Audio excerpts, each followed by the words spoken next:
Hey there everybody, Jamie from Flow Genome Project, checking in here on a kind of crazy busy Friday afternoon, and just wanted to give everybody a heads up. Today we're going to do something a little less usual. So in the past we've been doing some of our Facebook Lives on the neuroscience of flow, and specifically, most recently we did kind of a two-part series on sex, drugs, rock and roll, and kind of what's underneath the hood of the neurochemistry of all those relatively fun things. And I think in the past we kind of dipped into a few of the other just kind of key questions, most common things that we get from folks on what is flow, how does it work, and how do we get more of it in our lives.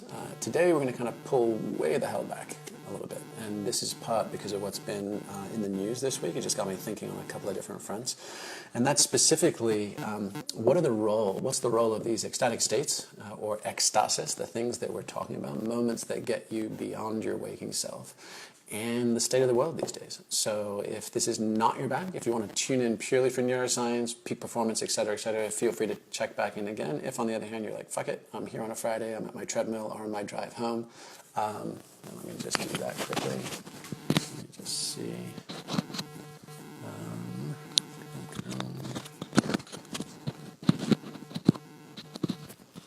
How is that? Let me know if that is any better or if it's still scruffy.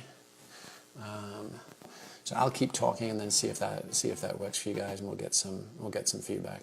In the meantime, I just wanted to kind of lay out what we're here to talk about today, which is essentially the notion of recapture the rapture. And the thinking here is that, as everybody who's been paying attention to the news cycle, whether it's the elections or what's going on in the Middle East, or even most recently with Elon Musk's current announcement about his missions to Mars, we're getting all kinds of decidedly unusual information. Actually, also throw in, Jesus, this has been a busy couple of weeks.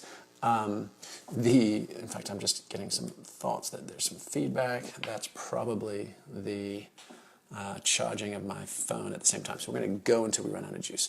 So let's just say, four things that I've been thinking about in the news lately. Part one, we are at above 400 parts per million on CO2 in the atmosphere and unlikely to come down in ours or our great-great-grandkids' lifetime. So interesting data point number one. Elon Musk talking about doing the mission to Mars and ideally putting 1 million people there. Number two, let's just throw in the U.S. political election with all of its mayhem. And most recently, ISIS is on its way to attacking the northern Syrian town of Dabiq. And that's interesting. So what I thought we would just talk about today is why are the craziest fuckers on the planet the ones who are dictating the story of where we go next these days. And by that, I will be talking about political topics, but not taking a political stand. So hopefully you just kind of hang with me and not get triggered. Although trigger warning, I'm going to talk about things going on in the real world. So let's start with Syria and ISIS. So if anybody hasn't come across the article, there's a great article last year, I think, in the Atlantic Monthly called "What ISIS Really Wants." It actually turned out to be the most downloaded article ever, of the year, period, regardless of publication. If you haven't read it, you might be interested in it. But one of the things it says is hey, you got to take these guys seriously, that they have this belief, and their story actually, and this is why it's timely this week, they believe that there is going to be a showdown, an Armageddon. They believe it will be the forces, of Islam and the Caliphate against the sort of forces amassed against them, specifically kind of Christendom. And it's all going to go down in this little town of Dabiq in Syria. So this goes back to medieval interpretations. It happens to be playing out this week, right now. And the crazy thing is that in their own prophecy, they get decimated. And it's not until after they get reduced to a force of no more than 5,000 men that guess who would come to save them but Jesus Christ. How is this for you? You couldn't make this stuff up. Jesus Christ comes back and saves them and then brings them victory over the Antichrist. And the Caliphate wins. So that's data point one. You've got a bunch of people cut loose on the earth right now, gunning for their own destruction in this little town of Dabiq this week, because it's going to then signal a millenarian or end times fantasy in which they ultimately come back triumphant. Okay, so that's not a reasonable force. That's not someone you can come up to diplomatic solutions with, and that's not even somebody whose vested self-interests, i.e., we're getting slaughtered here, let's stop or change our plans, is going to work out.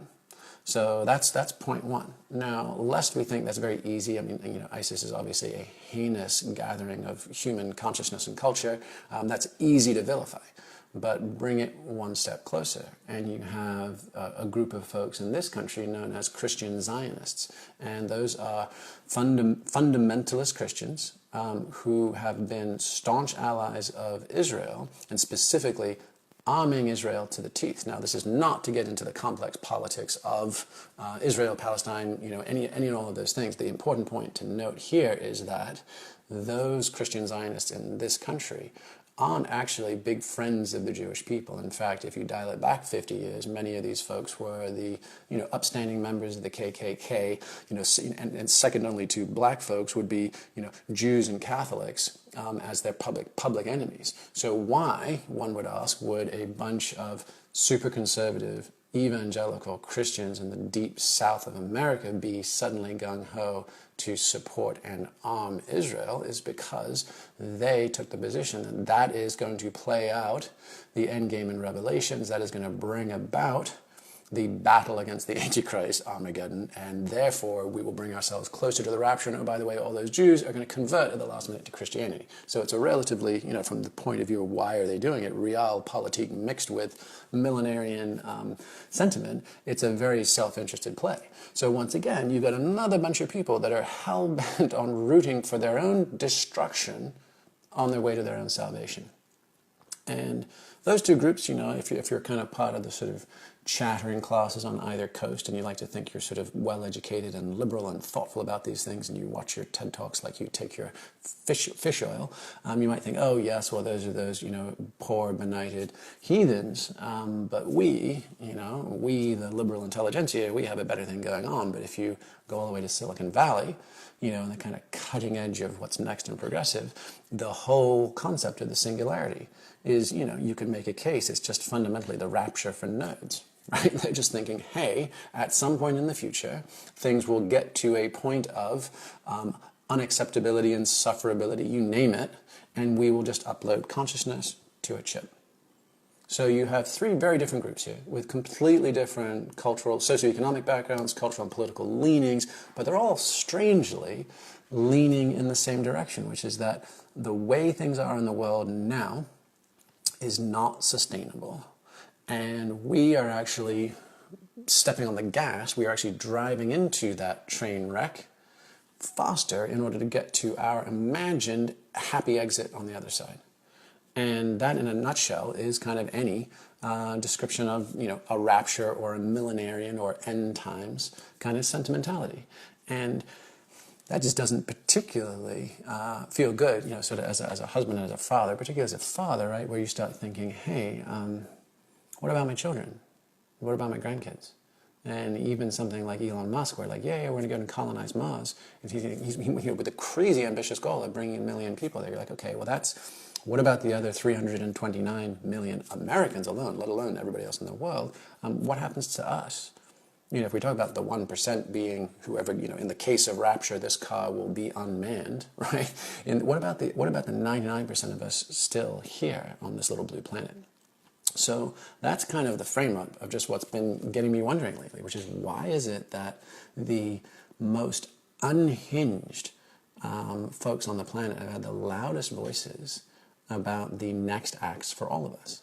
And that kind of, I came across William Butler Yeats's The Second Coming lately, which is that famous poem of his, and it's like, what misshapen beast, its hour come round at last, right, lurches towards Bethlehem, waiting to be born. It's kind of a spooky poem, but there's another line in there where he says, the best lack all conviction, while the worst are filled with a passionate intensity.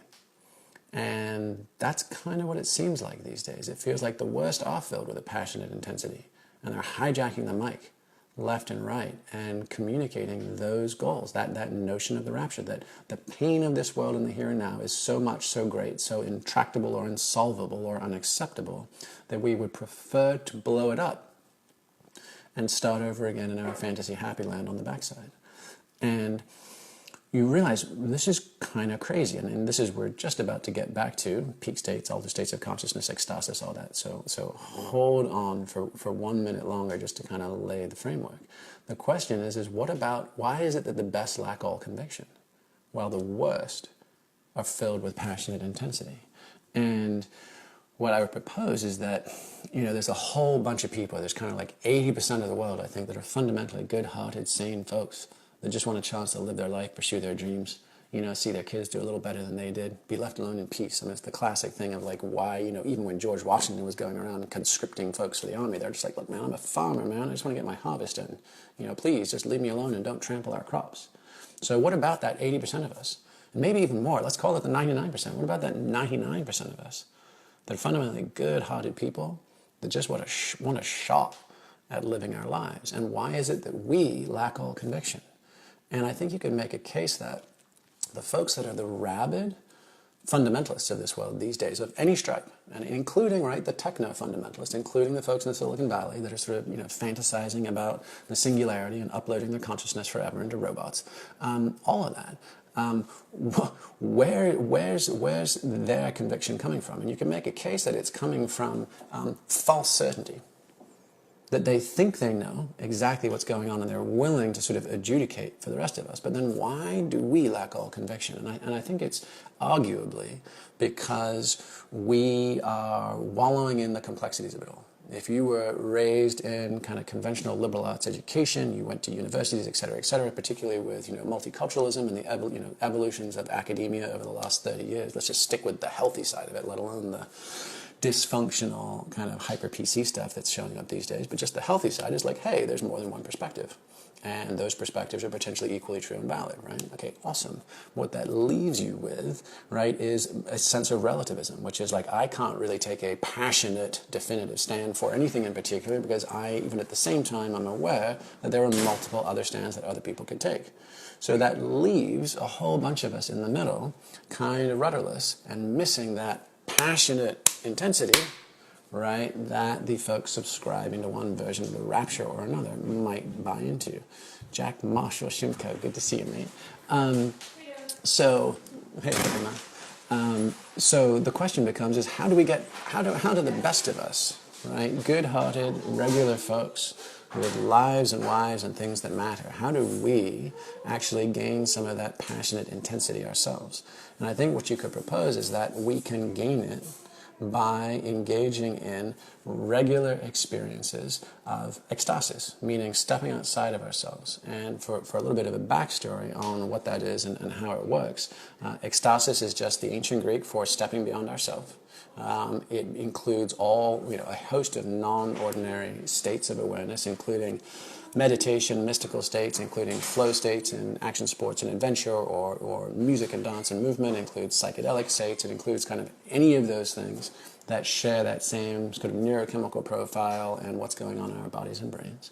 And they tend to leave us without a momentary sense of selflessness, a sense of timelessness, we're focused in the deep now, a sense of effortlessness, meaning it feels like I'm not having to strive or struggle to get it done. It's just kind of happening around me or through me.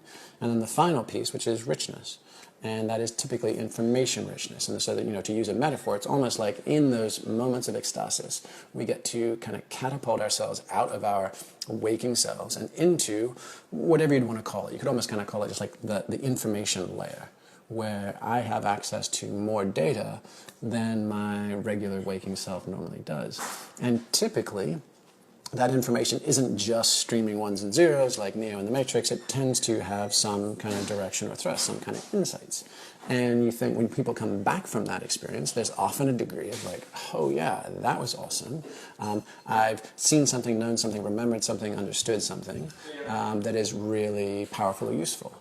And wouldn't that be interesting if we could use those experiences, those moments of insight, to help, counterbalance the wingnuts right? The folks with that passionate intensity to driving this thing off a cliff in pursuit of their apocalyptic raptures.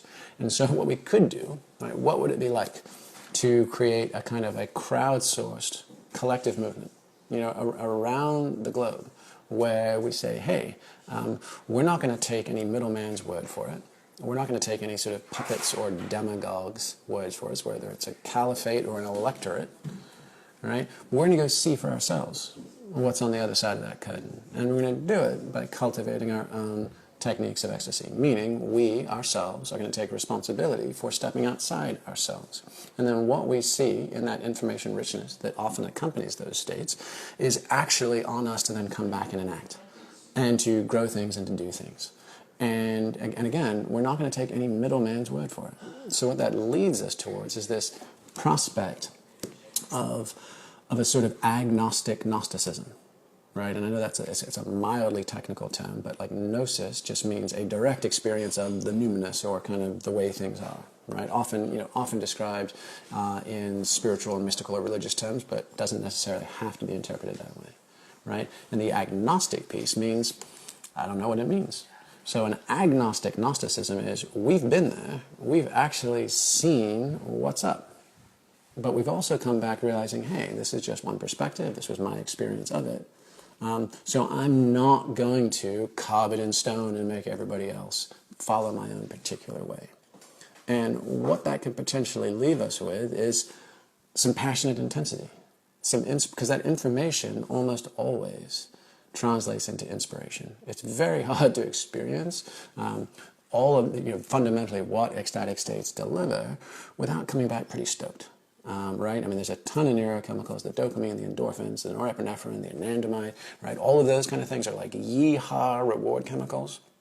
The serotonin and oxytocin that comes back afterwards leaves you feeling like you're in sort of God's third line back pocket. You're like, I am right with the world.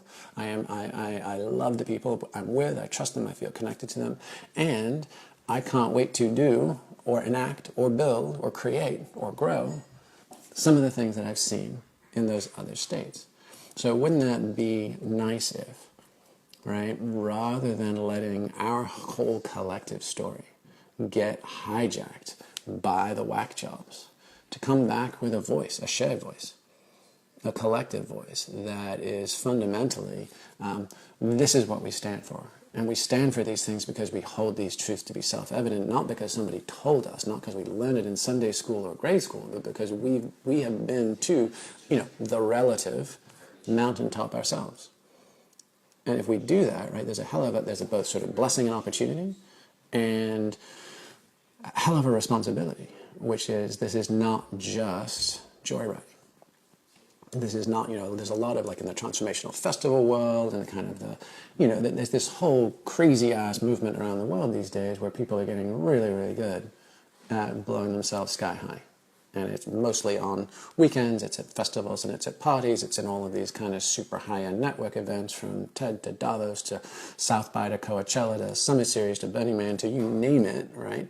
There's a significant subset of the population on the planet these days with access to money, power, influence, markets, psychedelics, global travel, kick-ass music, amazing experiences, and there's a lot of people putting that all together. They really are. And the question is what do we do next? Because if we're just using it to get high for entertainment, for diversion, for whatever those things may be, but we're not using it to stay high and actually start operating and building things from those places, then we may be missing out. We may be missing out on a tremendous opportunity. And the question really becomes is there an ethic to ecstasy? Is there, does it come with a price or a duty? And at least how it feels to me, and again, this is Friday, this is off the reservation. I just came off two days off knee surgery, so I'm still like shaking off the results of general anesthetic, which, by the way, I mean, this is just an interesting sidebar. I asked my anesthesiologist, I said, hey, we've just written a book called Stealing Fire. I just did a chapter on John Lilly and his explorations on float tanks and ketamine, so I had the anesthesiologist, basically knock me out with pure ketamine, which is a dissociative anesthetic, which has also been, again, used recreationally, used in all those, used in a lot of kind of like EDM scene God knows why, because it was the strangest experience ever. But got to have that experience. And the question is okay, we these days have access to more varied states of consciousness, more intense states of consciousness than pretty much anybody at any time in history. And if we are just using them to bliss out, trip out, divert, distract, we might be missing the obligation. And what comes through, at least for me, in those experiences is that you kind of have ecstasis, right, is those peak experiences. And they both show you what's possible and also show you where you're broken. And then the next step, so it would be ecstasis, is the what's possible. Where you're broken is the catharsis, meaning the profound breakdown to breakthrough and healing.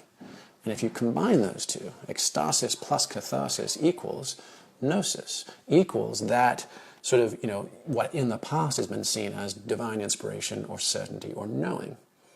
So that brings us all the way back to Recapture the Rapture. The best lack all conviction, right? While the worst are filled with passion and intensity. Well, we got to fix that, right? We got to fix that because some crazy fucknuts have hijacked the mic of our global conversation. And there's the 99% of us that care about this little blue marble we live on, right, and care about our children and our grandchildren and are ready to take a stand for this place and being good to each other.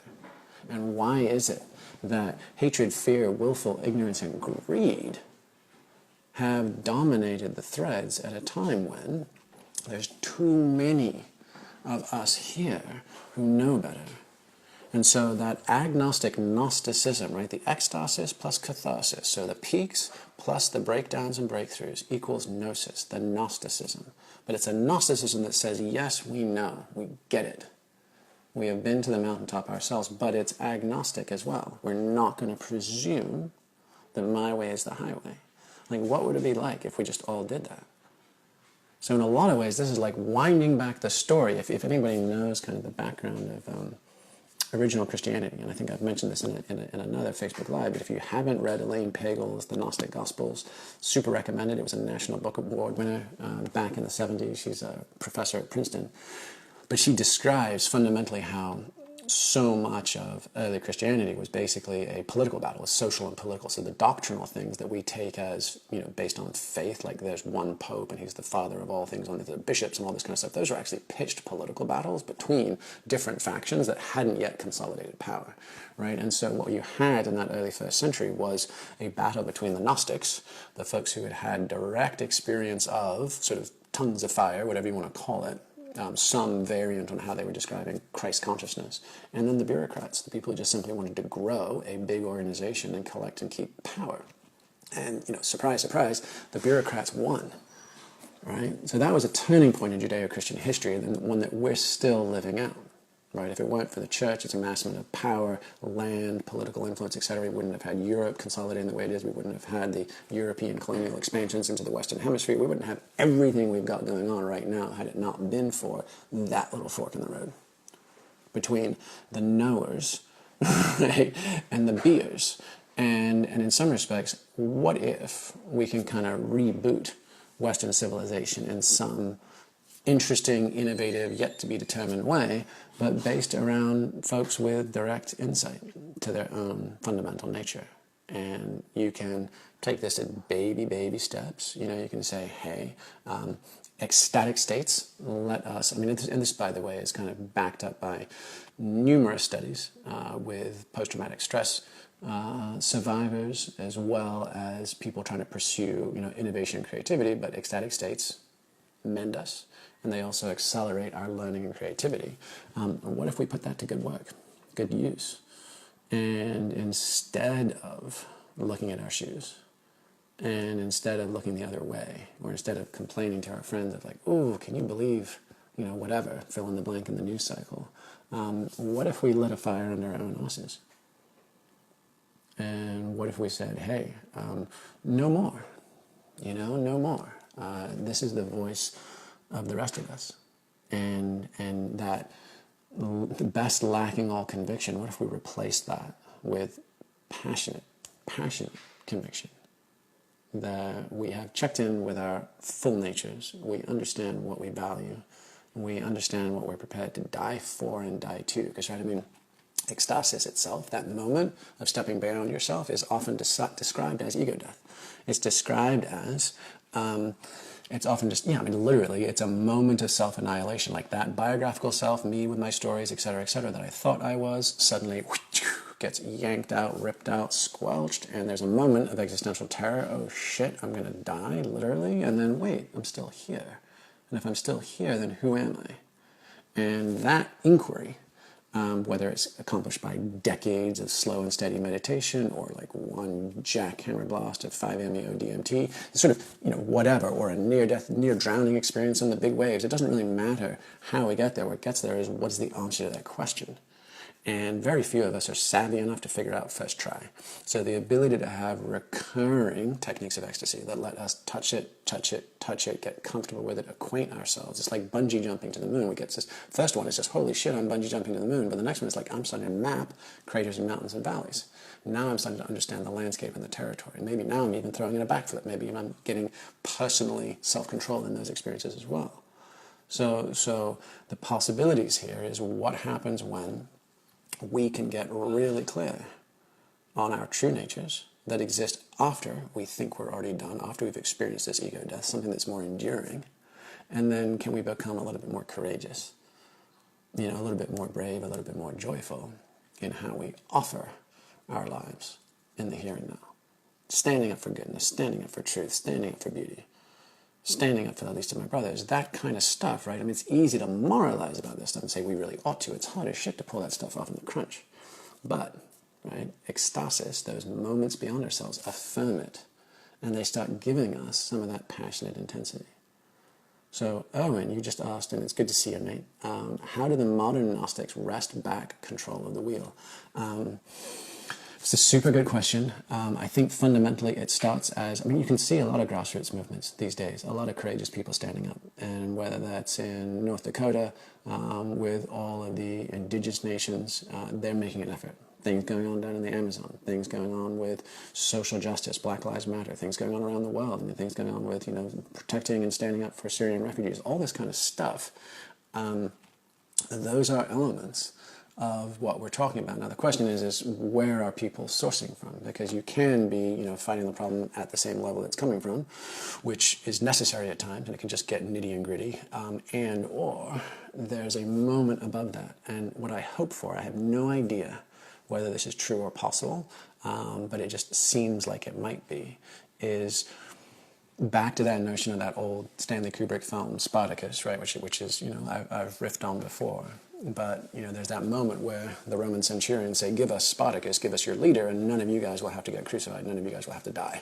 But if you, and then you can all go free, right? Or back to slavery, that's what it was. You can all go back to slavery, but you won't have to be crucified. And so, and the real Spartacus is about to stand up, and then all of his friends stand up around him. They're like, I'm Spartacus, I'm Spartacus, I'm Spartacus. Right? And then, of course, they realize we're all going to go down, but we're going to go down together. And we're not going to give you the satisfaction of breaking us. And so the role that ecstasis might have in this is if we can help wake each other up. Because the keys to the kingdom are here. It's super goddamn simple at this point. For anybody that's still chasing a bliss state, stop or go find it quickly and get it out of your system.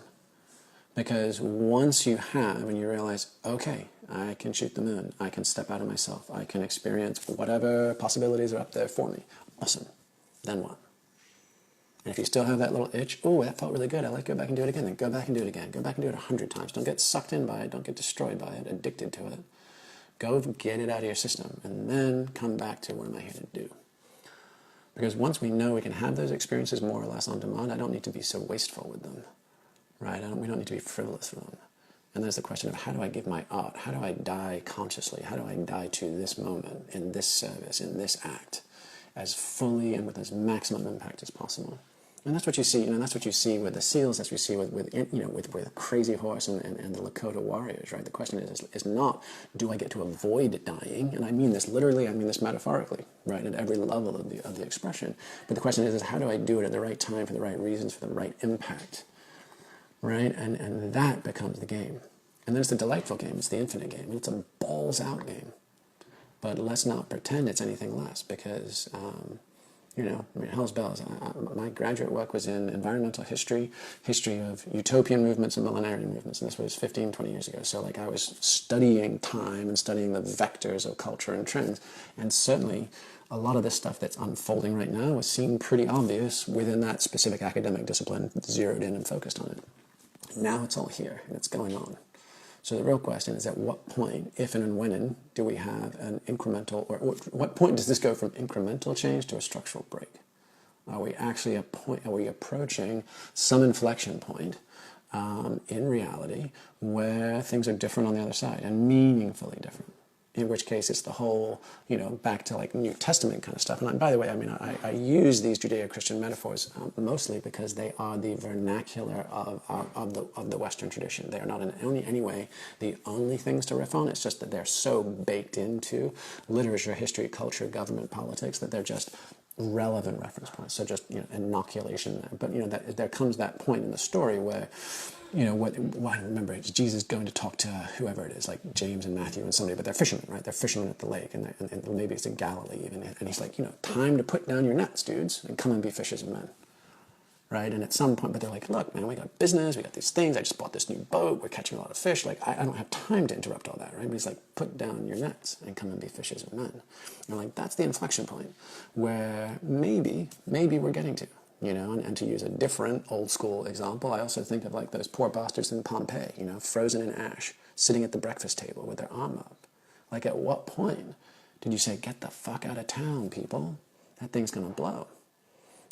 Right, so these are the questions that we all have to face, and we have to make our decisions at different times. But I mean, I'm damned if I'm going to be one of those dudes in Pompeii. That just seems like an ignominious way to go down. So the question is if and when do we put down our nets? And do we stand up for each other? And that's really the inquiry. And that path is for your steps alone, right? There's no way that anybody else can mandate those decisions for any of us. But the possibility is if we can experience ecstasis, if we can have these moments where we can self-initiate truly for ourselves and for the ones we love, for our band of brothers and sisters, if we can do that, then we can begin at least asking that question. What am I willing to die for? And hopefully finding some of the answers ourselves. And so I think that's kind of it, man, guys. I just, I didn't know what I wanted to talk about today other than I didn't feel like talking about the usual stuff. And given that Dabiq was, in Syria, was in the news as of yesterday, it just kind of made me think, wow, this is maybe a little timely. So to recap, for anybody that joined, later is, just talking about where we are in the world, recapturing the rapture from the nutty folks and the folks with all this false passionate intensity, and how do we relight our own fires so that we can give our best to this conversation, and again, not tell our children or our grandchildren that we kind of sat idly by as this thing just went slowly off the rails. And potentially one of the components that could help us with that is the idea of self-authenticating, self-initiating techniques of ecstasy, whereby we step outside our waking selves. We plug into the information and inspiration that consistently seems to provide itself in those altered states, and we do good shit with it. And we take bold and courageous stands. And as Wendell Berry, the MacArthur genius, once so beautifully said, he said, practice resurrection. Right? And so if we have those little death experiences as we step out of our waking selves again and again, we become accustomed to that, and we become less fearful of it. We actually become more confident of what's on the other side for us and for all. And once we have that ability, who knows? Who knows whether we have the juice to pull this off or whether we just go down honorably. But either way, that's the, that old Pink Floyd tune, did they get you to trade a walk-on part in the war for a lead role in the cage? So, I don't care where they've got gold plates on those bars and velvet in my cell. I'll take the walk-on part in the war. And here's hoping that enough of us take the same to make a difference. So, with that, guys, I want to thank you all. Have a wonderful and happy Friday and weekend. And leave notes in the comments. Again, this is off the reservation Friday. This is more just kind of a casual reflection / fervent rant. But I hope it's all right for everybody. and look forward to feedback and checking in next time. This is Jamie from the Flow Genome Project. Be well, everybody.